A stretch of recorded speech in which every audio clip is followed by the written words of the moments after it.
चार बहनों ने मिलकर 12 साल के नौकर के साथ ऐसा घिनौना काम किया जिसे सुनकर आपके भी रोंगटे खड़े हो जाएंगे। मुझे नहीं पता था कि मेरी किस्मत मुझे किस मोड़ पर लेकर आ जाएगी। शायद बचपन से ही मेरी किस्मत खराब निकली, तभी जवान होने के बाद भी मुझे सिर्फ ठोकरें ही मिली। मैं नजीबाबाद का रहने वाला एक मामूली सा लड़का था। मैं गरीब परिवार से ताल्लुक़ रखता था। मेरी उम्र 12 साल थी जब मैंने अपना घर छोड़ दिया था। मैंने अपना घर इस वजह से छोड़ा था क्योंकि उस घर में मुझे इंसान नहीं समझा जाता था, बल्कि मेरे साथ जानवरों के जैसा सलूक किया जाता था। बचपन से लेकर अब तक मैंने अपने माता पिता का प्यार नहीं पाया था। मेरे माता पिता मुझे बचपन में ही छोड़कर चले गए थे। मेरे 3 भाई थे, जबकि मेरे पिताजी के छोटे भाई यानी मेरे चाचा, उनके पास कोई औलाद नहीं थी। मेरे माता पिता ने मुझे मेरे चाचा चाची के हवाले कर दिया और वो लोग दूसरे शहर चले गए। मेरे चाचा चाची ने मुझे अपनी औलाद बनाकर पाला, लेकिन जब मैं 5 साल का हुआ तो एक ऐसी खबर सुनने को मिली जिसको सुनकर चाचा चाची के पैर जमीन पर नहीं थे। उनके घर अपनी सगी औलाद आने वाली थी। तभी से ही उन्होंने मुझसे प्यार करना कम कर दिया और जब उनकी अपनी औलाद हो गई तो उन्होंने मुझे घर में रखे किसी कबाड़ के सामान की तरह इस्तेमाल करना शुरू कर दिया। मेरी चाची मुझ पर बहुत जुल्म किया करती थी। अपनी औलाद हो जाने के बाद उन्होंने मेरे साथ गलत रवैया पेश करना शुरू कर दिया था। उनका व्यवहार मेरे साथ अच्छा नहीं रहता था। उन्होंने मुझसे छोटी उम्र से ही घर के सारे काम करवाए। हालांकि मैं लड़का था, लेकिन तब भी वो मुझे नौकर की तरह इस्तेमाल करती थी। मैं उस घर में नौकरों की तरह रहता था। जब मैं 12 साल का हुआ तो मैं इन सब बातों से तंग आ चुका था और अब चाहता था कि ये घर छोड़कर कहीं दूर चला जाऊं। चाचा चाची भी चाहते थे कि अब ये किसी तरह से अपने सगे माँ बाप के पास चला जाए, लेकिन मेरे सगे माँ बाप मुझे अपनाने के लिए तैयार नहीं थे। मेरे चाचा को लगता था अगर मैंने इसको पाल पोस कर जवान कर दिया तो बड़ा होने के बाद ये भी मेरी जायदाद में से मुझसे हिस्सा मांगेगा, क्योंकि अब सारी दौलत मेरी अपनी औलाद की ही होनी चाहिए। इसलिए उन्होंने भी मुझ पर रहम नहीं खाया और वो भी चाहते थे कि मैं इस घर से निकलकर कहीं दूर चला जाऊं। अब उनके घर में मेरे लिए कोई जगह नहीं बची थी। इसलिए एक दिन मैंने ठान लिया कि मैं ये घर छोड़कर चला जाऊंगा। मैं पढ़ा लिखा भी नहीं था, इसलिए मैं दूसरे बच्चों को स्कूल पढ़ने जाता हुआ देखता था तो मेरा भी दिल चाहता था कि काश मैं भी स्कूल जाऊं और पढ़ लिख कर कामयाब बनूं, लेकिन मेरी किस्मत में ऐसा कुछ भी नहीं था। मेरे चाचा भी चाची के कहने में आकर मुझ पर हाथ उठा दिया करते थे। उस घर में मेरे साथ बहुत जुल्म होते थे। वहाँ पर मेरे साथ नौकरों के जैसा सलूक किया जाता था। एक दिन मैं खाली हाथ ही उस घर को छोड़कर स्टेशन की तरफ चला गया और ट्रेन आने का इंतज़ार करने लगा। फिर कब मैं ट्रेन में सवार हो गया मुझे कुछ पता ही नहीं चला। आधा रास्ता गुजर गया जब टीटी ने मुझसे टिकट मांगा। टिकट तो मैं उसे तब देता ना जब मैंने टिकट खरीदा होता। मैं तो बस ऐसे ही ट्रेन में बैठ गया था। पता नहीं मेरी मंजिल क्या थी और मैं कहाँ जा रहा था। मैं अपने पास बैठे हुए आदमी के कंधे पर अपना सर छुपाने लगा। उस आदमी की उम्र लगभग 55 साल से ज़्यादा थी। अपने पहलू में छुपा हुआ देखकर वह मुझसे पूछने लगा, अरे लड़के, कहाँ जा रहा है, कहाँ छुप रहा है। तभी मैंने उस आदमी को अपनी सारी कहानी सुना दी। मेरी कहानी सुनने के बाद वो आदमी मुझ पर तरस खाने लगा। उसे मुझ पर ख्याल आने लगा और वो आदमी मुझसे कहने लगा, तुम्हें इस तरह अपने घर से नहीं निकलना चाहिए था। चलो मैं इस टीटी से बात करता हूँ और तुम्हें अपने घर के पास ही टिकट कटवा देता हूँ। मैंने उनसे कहा कि साहब, मैं आपके घर जाकर क्या करूँगा। तो वो आदमी मुझसे बोला, तो फिर तुम कहाँ जाओगे। वो आदमी मेरी तरफ बड़ी बेचैनी से देख रहा था। ऐसा लग रहा था जैसे उसे मेरी बहुत फिक्र है। मैं उनकी तरफ देखकर खामोश हो गया था। तभी वो मुझसे कहने लगे, तुम ऐसा करो, मेरे साथ मेरे घर चलो। वैसे भी काम करने के लिए मुझे एक लड़के की ज़रूरत है। मेरी 4 बेटियां हैं, मेरे पास कोई बेटा नहीं। मैं चाहता हूँ कि कोई ऐसा ईमानदार इंसान मुझे मिल जाए जिसे मैं अपने साथ रख सकूं और वो मेरी बेटियों की भी रक्षा कर सके और मेरे भी काम में हाथ बटा सके। मेरी बहुत बड़ी इलेक्ट्रॉनिक आइटम्स की दुकान है। कमाने वाला मैं अकेला हूँ, इसलिए मुझे बहुत परेशानी होती है। मेरी पत्नी भी नहीं है। मुझे अपनी बेटियों का भी ध्यान रखना होता है और अपने काम पर भी ध्यान देना होता है। इसलिए मैं चाहता हूँ कि कोई मुझे ऐसा इंसान मिल जाए जो मेरी बेटियों के भी काम आ सके और मेरे भी। वैसे भी तुम अभी बच्चे हो और छोटे हो। तुम्हें मेरी चारों बेटियां अपना भाई समझकर प्यार देंगी। मेरी 4 बेटियां हैं, इसी वजह से मेरे घर में काम भी थोड़ा ज़्यादा है। मैं अपनी चारों बेटियों को पढ़ा लिखा कर कामयाब बनाना चाहता हूँ। मैं अपनी बेटियों को अनपढ़ नहीं देखना चाहता। अगर तुम चाहो तो मेरे घर चल सकते हो। मेरे घर पर रहकर भी तुम घर का काम कर सकते हो, लेकिन तुम्हें मेरे घर में खाना पीना, इज्जत, मान सम्मान सब कुछ मिलेगा। तो मेरे घर में छोटे मोटे काम कर देना। मेरी बेटियां फालतू घर से बाहर नहीं निकलती। मैं भी अपनी दुकान में ही रहता हूँ। इसी वजह से मेरी बेटियों को कोई चीज़ अगर बाहर से मंगानी होती है तो उन्हें काफ़ी परेशानी होती है। इसलिए तुम उनके ये काम भी कर देना। अगर तुम ये सारे काम कर सकते हो तो मैं तुम्हें अपने घर में जगह दे दूंगा। जो खुद खाऊंगा वही तुम्हें खिलाऊंगा। तुम्हें अच्छे से अच्छा कपड़ा पहनाऊंगा। उस आदमी की बात सुनकर मेरे दिल पर बड़ा असर हुआ था। मैं अपने घर में सुबह शाम नौकरों की तरह काम ही करता रहता था और जलील भी होता रहता था। मैंने सोचा क्यों ना मैं इस आदमी की सेवा करूंगा तो ये मेरे लिए भी कुछ न कुछ जरूर करेगा, जिससे कि आगे की ज़िंदगी मेरी सुकून से गुजर जाएगी। और जब मैं जवान हो जाऊंगा तो उसकी बेटियां शादी करके अपने ससुराल को चली जाएंगी। उसके बाद तो मैं ही बचूंगा। तो शायद ये आदमी अपना सब कुछ मेरे नाम कर दे। मैं अपने दिमाग में कई सारी बातें सोचने लगा था। जब इस आदमी की चारों बेटियां शादी करके अपने ससुराल चली जाएंगी तो शायद यही मुझे अपना बेटा बना ले। वो आदमी बहुत ज़्यादा अमीर था। इसी वजह से मैं लालच में आ गया कि मैं इसी के घर जाकर रहूँगा। और वो आदमी मुझे अपने साथ लेकर अपने घर चला गया। शाम के 5 बज रहे थे जब हम लोग घर के अंदर एंटर हुए। जैसे ही हम घर के अंदर गए, मैंने देखा कि उस आदमी के चारों ओर जवान और खूबसूरत लड़कियां उसके इर्द गिर्द खड़ी हुई थी। पापा पापा करती हुई वो उसकी जेबों की तलाशी ले रही थी। मैं इन चारों को देख रहा था। चारों बहुत ही ज़्यादा खूबसूरत थी और वो भी मुझे बड़ी हैरानी से देख रही थी। उनमें से एक लड़की अपने पापा से कहने लगी, पापा ये अपने साथ आप किसको लेकर आए हो? बेटा नहीं हुआ तो क्या बाहर से लड़का लाकर घर में रख दोगे? तभी साहब ने जवाब दिया कि मैं इस लड़के को तुम लोगों की मदद के लिए लेकर आया हूँ। तुम लोगों की पढ़ाई में कोई परेशानी ना पड़े, इसलिए मैं अपनी बेटियों को पढ़ा लिखा कर कामयाब बनाना चाहता हूँ। मैं चाहता हूँ तुम चारों अपने पैरों पर खड़ी हो जाओ। उस आदमी की बातों में अपनी बेटियों के लिए बेपनाह मोहब्बत थी। उस दिन के बाद से मैं वहाँ पर काम करने लगा। सब ने मुझे रहने के लिए एक छोटा सा रूम दिया हुआ था। मैं उसी रूम में रहता था और वहीं पर सोता था। सबसे बड़ी बेटी की उम्र 24 साल थी। वो हमेशा मेरे साथ बातें करती रहती थी। उसका नाम नैना था। नैना कहती थी कि मुझे पढ़ाई करने का शौक़ नहीं है, हमारे पापा हमें ज़बरदस्ती पढ़ाते हैं। मैं उसकी बातें सुनकर हैरान होता था। मुझे तो लड़का होकर भी पढ़ाया नहीं गया था।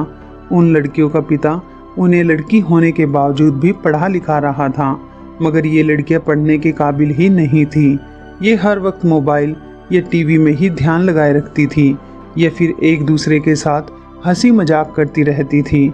मुझे वहाँ पर काम करते हुए अब 2 साल हो गए थे और मेरी उम्र 14 साल हो गई थी।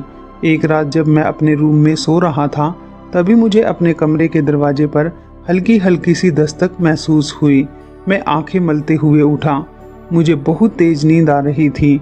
जैसे ही मैंने दरवाज़ा खोला तो सामने का मंजर देखकर हैरान हो गया था। मेरे सामने नैना बेबी खड़ी हुई थी। रात के इस टाइम इतना तैयार होकर पता नहीं वो कहाँ जा रही थी।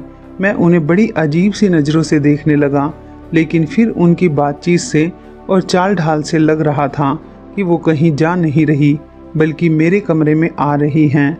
मैंने उन्हें रोक कर पूछा, नैना बेबी, आप रात को इस टाइम मेरे कमरे में क्यों आ रही हो? तो वो मुझसे कहने लगी, मुझे तुम्हारे कमरे में एक काम है, लेकिन तुम इस कमरे से चले जाओ। इतना कहकर उन्होंने दरवाज़ा झट से खोला और मेरे कमरे में दाखिल हो गई। मजबूरन मुझे अपने कमरे से निकलना पड़ा था। मैं कहाँ जाऊँ? मैंने उनसे धीरे से पूछा तो वो मुझसे कहने लगी, इस बात की फिक्र मत करो, नीचे हॉल में मैंने सोफे पर तुम्हारे लिए ब्लैंकेट रखा हुआ है, तुम जाओ और वो ओढ़कर सो जाना। मैं सुबह के 5 बजे तुम्हें जगा दूंगी, फिर तुम वापस अपने कमरे में आकर सो जाना। मैं कौन सा तुम्हारे कमरे में चोरी करने आई हूँ? उनकी बात सुनकर मुझे बहुत हैरानी हुई, लेकिन मैं अपनी आंखें मलता हुआ हॉल में आकर बैठ गया। मैंने देखा कि सोफे पर वाकई एक ब्लैंकेट पड़ा हुआ था या नहीं। उन्होंने पहले ही मेरे सोने का बंदोबस्त कर दिया था। मैं तो वैसे भी दुबला पतला सा था। आराम से सोफे पर आ गया और ब्लैंकेट ओढ़कर सो गया। मुझे ठंड भी महसूस नहीं हो रही थी। तब मुझे गहरी नींद आ गई। मुझे कुछ पता ही नहीं चला। जब सुबह मेरी आंख खुली तो सुबह के 5 नहीं बल्कि सुबह के 8 बज रहे थे। आंख खोलकर मैंने देखा तो मेरे सामने साहब खड़े हुए थे। वो मुझसे कहने लगे, तू यहाँ क्यों सो रहा है? मैंने तुझे कितनी बार कहा है कि तू अपने कमरे में ही रहा कर, और ये लड़कियों वाला घर है। बेटा, माना कि तुम अभी छोटे हो, लेकिन तुम्हारी आदतें इस तरह नहीं होनी चाहिए कि मेरी बेटियों को कोई तकलीफ हो। जाओ, तुम अपने कमरे में जाओ, और हाँ, आइंदा शाम होने के बाद अपने कमरे से बाहर मत निकलना। सारे काम शाम होने से पहले ही निपटा दिया करो। साहब की बात सुनकर मैं घबरा सा गया था। नैना बेबी वाली बात मेरे दिमाग से निकल गई थी। मैं खुद को शर्मिंदा महसूस करता हुआ वापस अपने कमरे में आ गया। सुबह का काम शुरू होने में अभी 2 घंटे बाकी थे, मगर जैसे ही मैं कमरे में आया मैंने देखा कि मेरे कमरे में एक अजीब ही हाल था। मेरे कमरे में खाने पीने की चीज़ों के खाली रैपर पड़े हुए थे। लगता था मेरे कमरे में कोई पार्टी की गई है। मगर फिर मेरी नज़र नीचे कांच की चूड़ियों पर पड़ी तो मैं हैरान हो गया था। नैना बेबी यहाँ खाने पीने आई थी या फिर कुछ और? इतनी ज़्यादा सजावट मेरे कमरे में करने की क्या जरूरत थी? मैं हैरान होकर इधर उधर देख ही रहा था कि मुझे दूसरे कमरे से एक लड़की के चीखने चिल्लाने की आवाज़ आने लगी। आवाज़ सुनकर जैसे ही मैं कमरे से बाहर गया तो मैंने देखा कि आवाज़ नैना बेबी के कमरे से आ रही थी। नैना बेबी के दर्द से चिल्लाने की आवाज़ सुनकर जैसे ही मैं उनके कमरे में गया तो चिल्लाने की आवाज़ आना बंद हो गई। साहब, जो पहले अपनी बेटी पर चिल्ला रहे थे और उनकी बेटी उन पर चिल्ला रही थी, वो दोनों ही एकदम खामोश हो गए और साहब मुझसे कहने लगे, तुम यहाँ क्यों आए हो? मैंने तुम्हें यहाँ बुलाया तो नहीं, तो फिर तुम यहाँ क्या करने आए हो? साहब कुछ गुस्से में लग रहे थे और मुझे खूंखार नज़रों से देख रहे थे। मजबूरन मैं कमरे से बाहर आ गया। बाहर आते ही दोबारा से चीखना चिल्लाना शुरू हो गया। नैना बेबी चिल्ला रही थी, पापा मेरे बाल छोड़ दो, मुझे दर्द हो रहा है, ऐसा मत करो, मुझ पर रहम करो। चिल्लाती हुई नैना बेबी की आवाज़ सुनकर मुझे डर लग रहा था। न जाने ये सब कुछ क्या हो रहा था।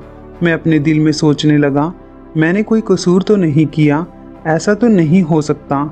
मैं अपने कमरे में आकर बैठ गया था क्योंकि साहब ने मुझे आज तक कोई काम नहीं दिया था। फिर साहब दुकान की चाबी लेकर दुकान पर चले गए। मैं नहीं जानता आज रात को ऐसा क्या हुआ था जिसकी वजह से साहब इतना गुस्सा कर रहे थे। सारा दिन गुजर गया और रात होने में कुछ वक्त ही बाकी था तो नैना बेबी मेरे कमरे में आई। उनकी आंखें रो रो कर सूज गई थी। वो मुझसे कहने लगी, सुनो अंकित, मुझे तुमसे एक बात करनी है। मैं उठकर खड़ा हो गया और उनसे पूछा कि क्या हुआ, बताएं। मेरी बात सुनकर वो बैठ गई थी और मेरे सामने रोने लगी। काफ़ी टाइम तक मिट्टी खोदने के बाद मुझे उस मिट्टी के अंदर हाथ डालने पर एक चाबी मिली जिसकी आवाज़ छन छन कर निकल रही थी। रिपोर्टर ने बड़ी हैरानी से मेरी तरफ देखा तो मेरे हाथ में चाबी का गुच्छा लहरा रहा था। तभी रिपोर्टर ने मुझसे सवाल किया, आखिर ये क्या है? मैंने कहा, ये चाबियों का गुच्छा है और यह मेरे साहब के घर की चाबियां हैं। मैंने अपने साहब के साथ कभी बेवफाई नहीं की। मैं तुम्हें अपने साथ अपने मालिक के घर लेकर चलता हूँ, वहीं बैठकर हम आपस में बात करेंगे। वहाँ पर मैं तुम्हें चाय बनाकर पिलाऊंगा और साथ साथ कहानी भी सुना दूंगा। तुम्हें तो पता है कि मेरी कहानी काफ़ी लंबी है, हो सकता है ये कहानी सुनते हुए तुम्हें बहुत कुछ लिखना भी पड़ जाए। रिपोर्टर ने मुझ पर भरोसा किया और मेरे साथ साहब के घर तक चलने लगा। उसने मुझसे कहा, तुम्हारी बातों से ऐसा नहीं लगता कि तुम बच्चे हो, ऐसा लगता है जैसे तुम कोई 40 साल के समझदार इंसान हो। मैंने रिपोर्टर से कहा, रिपोर्टर साहब, मेरी परेशानियों ने मुझे बच्चा नहीं बल्कि 40 साल का समझदार इंसान ही बना दिया है। ये बात आप बिल्कुल ठीक कह रहे हो, लेकिन मेरी ज़िंदगी ने हमेशा मुझे बड़ों वाले काम करने पर मजबूर कर दिया। मैंने कभी भी बच्चों वाला सुख नहीं पाया। मैं भी चाहता था कि अपनी ज़िंदगी में खेल कूद करूं, लेकिन न जाने क्यों मेरे हालातों ने मेरा साथ नहीं दिया। रिपोर्टर ने फिर मुझसे कहा, तुमने अपने साहब के घर की चाबियां यहाँ क्यों छुपाई थी? पहले तो मैंने एक ठंडी सांस भरी और फिर कहने लगा, नैना बेबी ने मुझसे कहा था कि ये चाबियां यहीं पर दबा देना।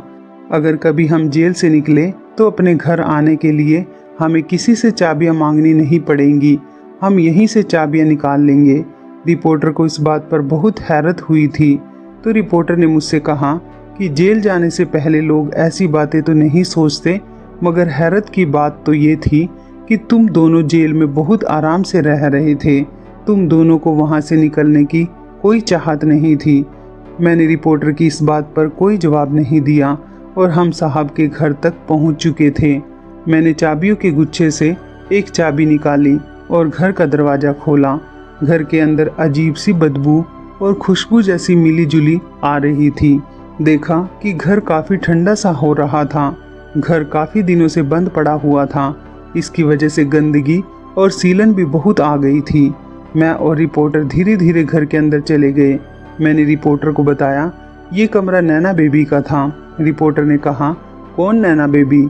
मैंने कहा, वही नैना बेबी जो जेल में मेरे साथ थी और जो इन सब बहनों की सबसे बड़ी बहन थी और जिसकी वजह से आज मैं जेल में सज़ा काट रहा हूँ। वो रात मुझे आज भी याद है, जिसके बारे में सोचते हुए आज भी मेरा शरीर कांपने लगता है। मैंने रिपोर्टर से कहा, बैठ जाओ। तो हम दोनों सोफे पर आमने सामने बैठ गए और मैंने रिपोर्टर को अपनी कहानी बताना शुरू कर दी। मैंने बचपन से लेकर अब तक की सारी कहानी रिपोर्टर को बता दी। किस तरह से मैं अपने घर से यहाँ पर आया और किस तरह से साहब मुझे यहाँ लेकर आए थे और किस शर्त पर साहब ने मुझे इस घर में रखा हुआ था। सारी कहानी सुनने के बाद रिपोर्टर ने मुझसे कहा, मैंने सोचा था तुम्हारी कहानी इतनी इंटरेस्टेड नहीं होगी, लेकिन तुम्हारी कहानी तो काफ़ी इंटरेस्टिंग है। तुम पागल हो, तुम अपने हक के लिए लड़ाई नहीं लड़ सकते थे? उस जवान लड़की ने तुम जैसे मासूम लड़के को झूठा साबित करके तुम्हारे साथ जेल चली गई। तुम्हें कुछ तो ऐसा सबूत दिखाना चाहिए था जिसकी वजह से तुम जेल से बाहर आ सकते थे। तुम्हारी पूरी ज़िंदगी पड़ी हुई है, तुम्हें अपना फ्यूचर भी बनाना है। क्या तुम अपना सारा फ्यूचर जेल में ही बनाना चाहते हो? और उन तीनों लड़कियों का क्या जिन्होंने तुम्हारे खिलाफ रिपोर्ट दर्ज कराई थी? मैंने रिपोर्टर को बताया कि वो तीनों बहनें नैना बेबी के साथ मिली हुई थी और उनकी भी यही प्लानिंग थी कि वो अपनी बहन के साथ मिलकर अपने पिता को मारना चाहती थी, लेकिन मौके पर पुलिस को देखकर वो डर गई और उन्हें ऐसा लगा कि पुलिस जब नैना बेबी को गिरफ्तार कर सकती है तो उनको भी कर सकती है। इसलिए उन्होंने खुद ही पुलिस को ये बता दिया कि इस लड़के के साथ साथ हमारी बहन नैना भी मिली हुई थी। इसी तरह से उन्होंने मुझे गिरफ्तार करने के लिए पुलिस को बुलाया था, लेकिन आखिरी मौके पर उन्होंने अपनी बहन को भी गिरफ्तार करवा दिया और अब वो तीनों यहाँ से फरार हो चुकी हैं। न जाने अब वो कहाँ पर रह रही हैं, लेकिन मैंने साहब को जानबूझकर नहीं मारा था। मुझे तो नैना बेबी ने गमला मारने के लिए कहा था। इन चारों बहनों ने मुझे अपनी चाल में फंसाकर मुझे जेल करवा दी। मैं कुछ नहीं कर सकता क्योंकि मेरा साथ देने वाला कोई नहीं है और जिस पुलिस वाले ने हमें एक साथ रखा हुआ है वो पुलिस वाला साहब का भतीजा था, जिसको साहब की मौत पर बहुत दुख हुआ था। इसलिए उसने नैना बेबी को और मुझे एक ही सेल में रखा हुआ था। मैं साहब को अपना पिता मानता था। वो मुझे यहाँ पर सहारा देने के लिए लेकर आए थे, लेकिन मुझे नहीं पता था यहाँ आने के बाद मेरे साथ ऐसा सब कुछ भी हो सकता है। साहब को हमेशा अपनी बेटियों की पढ़ाई लिखाई की चिंता रहती थी। वो चाहते थे कि अगर कभी भी वो इस दुनिया में ना रहे तो उनकी बेटियों को किसी तरह की परेशानी का सामना ना करना पड़े। वो चारों बेटियां तो अपने पिता को गलत समझती थी।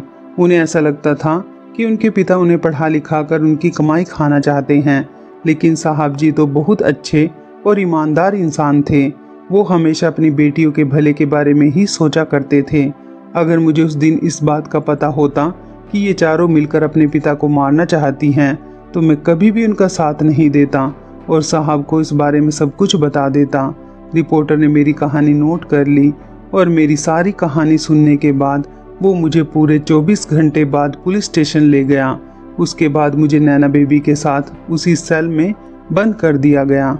अगले ही दिन बहुत सारे न्यूज़ रिपोर्टर पुलिस स्टेशन के अंदर मौजूद थे और बहुत सारे वकील भी थे जो मेरी जमानत करवाना चाहते थे। वो चाहते थे कि मैं इस जेल से रिहा हो जाऊं। रिपोर्टर आकाश ने मेरा बहुत साथ दिया और मुझे जैसे तैसे पुलिस स्टेशन से निकलवा दिया, लेकिन नैना बेबी को तो अपने किए की सज़ा काटनी ही थी, इसलिए वो आज तक जेल में सड़ रही है। जेल से बाहर निकलने के बाद रिपोर्टर ने मुझे बताया कि उसने मेरी कहानी को एक मैगजीन में छपवा दिया है जो काफ़ी पॉपुलर हो गई है। इसी तरह से रिपोर्टर भी काफ़ी मशहूर हो गया था। रिपोर्टर ने मुझसे वादा किया कि वो मुझे पढ़ाएगा लिखाएगा और मुझे कामयाब इंसान बनाएगा। मैंने रिपोर्टर के आगे हाथ जोड़ दिया और कहा कि आज तक मेरा किसी ने साथ नहीं दिया, लेकिन मैं आज आपका एहसानमंद हूँ। आपने मेरे बड़े भाई की तरह मेरा साथ दिया। शायद मेरा इस दुनिया में अपना कोई नहीं था जो मेरे ऊपर इतना बड़ा एहसान कर सकता था, लेकिन रिपोर्टर मेरा कुछ नहीं लगता था। तब भी उसने शायद अपने फ़ायदे के लिए ही सही मुझे उस जेल से निकलवा भी दिया और मुझे और मेरी कहानी को मशहूर भी कर दिया। अब मेरी उम्र 27 साल है, मेरी शादी हो चुकी है और मैं एक ईमानदार इंसान हूँ। मैं काफ़ी पढ़ लिख चुका हूँ और मैं भी आज एक रिपोर्टर हूँ और मैं अपने परिवार के साथ बहुत खुश हूँ। तो इस कहानी के बारे में आपकी क्या राय है, कमेंट करके ज़रूर बताइएगा। दोस्तों, आपको हमारी ये मज़ेदार कहानी कैसी लगी, आप हमें कमेंट बॉक्स में ज़रूर बताएं।